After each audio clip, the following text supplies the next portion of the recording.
Imagine this, a student goes to school every day. They sit in the class, wear the uniform, do the homework, and move from one grade to the next. But behind all of that, there is still a serious problem. That student may still struggle to understand a simple text, solve basic maths, or draw a clear conclusion from what they read. At that point, we need to ask, is school truly building the future? Or is it only moving students from one classroom to another?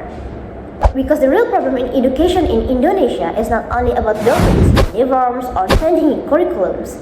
The deeper problem is something much more basic. Can our students really read with understanding? And can they think clearly through the numbers? According to the OECD PISA 2022 results, students in Indonesia scored 366 in mathematics, 359 in reading, and 383 in science. These scores are still below the OECD average, which is 472 in mathematics, 476 in reading, and 485 in science. The results also show that Indonesia's performance dropped compared to 2018. Even more concerning, only 25% of Indonesian students reach the minimum level in reading, and only 18% reach the minimum level in mathematics.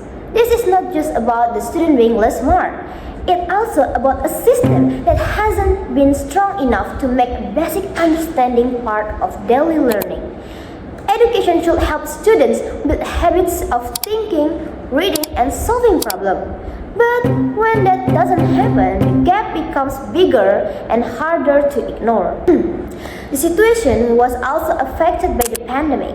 OECD report that 60% of students in Indonesia said their schools were closed for more than 3 months during the pandemic.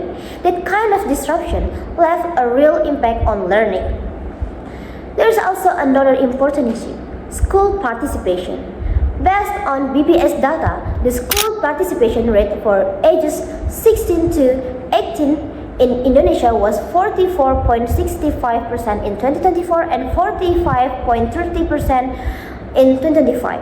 That means less than half of teenagers in that age group were actually attending school.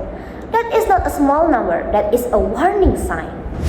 So, the real question is, if students go to school but still cannot fully understand what they read, what are we really celebrating?